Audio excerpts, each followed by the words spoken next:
Ito yung isdang tinatawag na black marlin. Ang tawag ito dito sa amin sa Masbate ay bigho. Isa ito sa isda na madalas namin mahuli dito sa Masbate. Alam nyo ba guys na napakasarap ng isdang ito? Paborito kong ihawin itong sirik or tinatawag din na fin. So for today's video ay mag-iihaw tayo ng sirik ng black marlin. As usual, simplihan lang natin ang pagluto. Wala nang masyadong maraming mekos-mekos. Nabili ko nga pala ito guys dito sa Masbate Public Market. Sabi nung nagbibenta, galing pa daw ito ng Palanas, Masbate. The best ito pang pulutan guys. Bukod sa masarap na, sagana pa ito sa fish oil o tinatawag din na omega 3 which is good for the heart. Ang nabili ko nga pala ay 1.5 kilo. Tamang-tama ito pang baon kapag magbe-beach. Shoutout nga pala sa kay kuya na nagbebenta nito ng black marlin. Salamat kuya sa pasobra. Kita nyo naman yung laman guys, parang karne, di ba?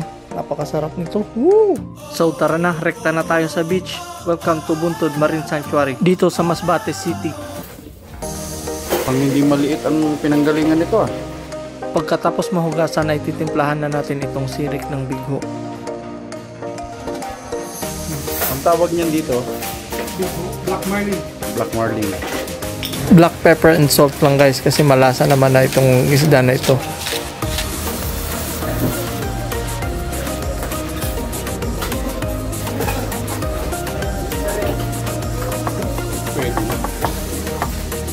Meron ka sanang sesame oil.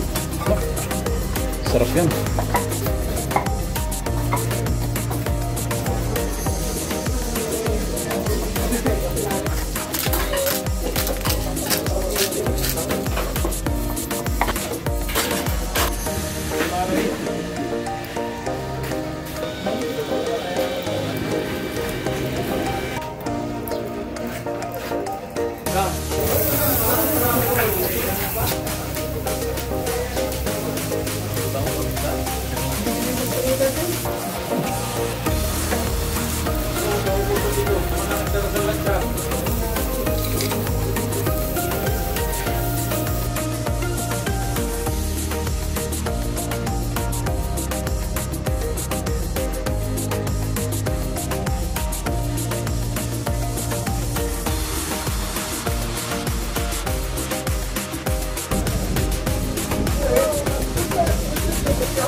Ate.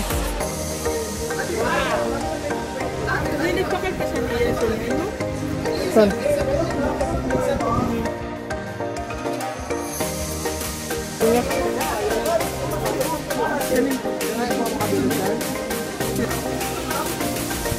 Amazing.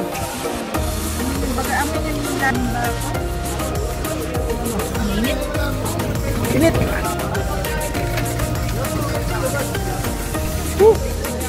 Sarap.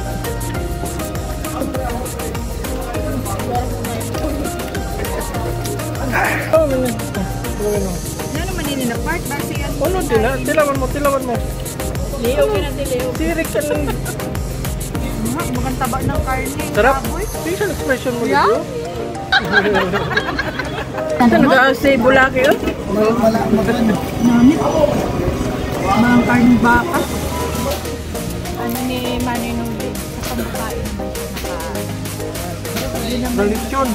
Nagamuro mantika laki. Na ano na ini? Oo. Iyay. Ano na ini? Yung purunyutan na. No.